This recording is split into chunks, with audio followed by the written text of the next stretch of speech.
एक बार एक शिकारी शिकार करने के लिए जंगल में पहुंचा। उसने अपने तीर पर बहुत ही खतरनाक जहर लगाया और शिकार को निशाना बना करके उसने तीर को छोड़ा, लेकिन उसका तीर चूक गया और तीर एक पेड़ पर जा लगा। वो पेड़ बहुत ही हरा भरा और बहुत सारे तोते उस पेड़ पर रहते थे। जैसे ही वो जहरीला तीर उस पेड़ पर जाकर लगा, वो पेड़ धीरे धीरे सूखने लगा और उस पेड़ पर जो भी तोते रहते थे वो एक एक करके उस पेड़ को छोड़कर जाने लगे। उस बड़े से पेड़ के कोटे में एक बहुत ही बूढ़ा तोता रहता था जो बहुत ही धर्मात्मा और अच्छे मन का था। सभी तोते उस पेड़ को छोड़कर जाने लगे थे, लेकिन वो बूढ़ा तोता जाता था, दाना लेकर के आता और उसी कोटे में आकर के बैठ जाता था, परंतु उस पेड़ को छोड़ने को तैयार नहीं था। बूढ़े तोते के साथियों ने कई बार आकर के उसे समझाया कि यह पेड़ सूख रहा है और किसी दिन गिर भी जाएगा, चलो किसी और पेड़ पर, परंतु वो बूढ़ा तोता वहां से जाने को तैयार नहीं हो रहा था।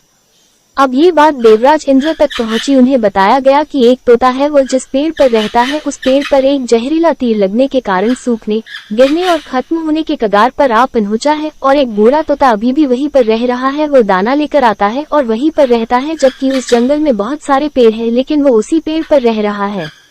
देवराज इंद्र प्रकट हुए और उस बूढ़े तोते से कहने लगे कि आप बहुत धर्मात्मा है, बहुत ही अच्छे मन के हैं, लेकिन आप इस पेड़ को छोड़कर किसी और पेड़ पर चले जाइए, क्योंकि यह पेड़ कुछ ही दिनों में गिर जाएगा।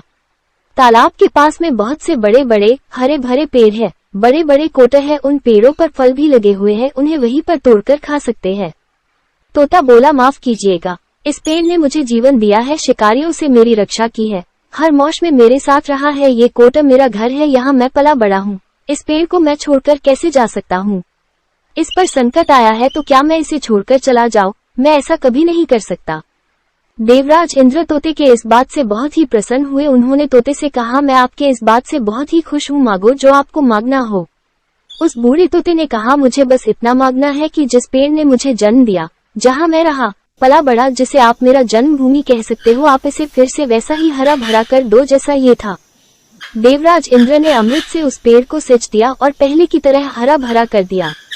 अब वापस से उस पेड़ पर आकर के बाकी तोते रहने लगे। वो बूढ़ा तोता कुछ समय तक और जिंदा रहा, फिर उसकी मृत्यु हो गई और वो स्वर्ग में चला गया। ये कहानी हमें सिखाती ये है कि जब किसी इंसान का बुरा दौर आता है तो उसे किसी के सहारे की जरूरत होती है। अगर आप ऐसे समय में उसे छोड़कर चले जाएंगे तो आपसे बुरा कोई नहीं है, क्योंकि आप किसी के सुख का साथी बने या ना बने, लेकिन आपको हमेशा किसी के दुख का साथी जरूर बनना चाहिए।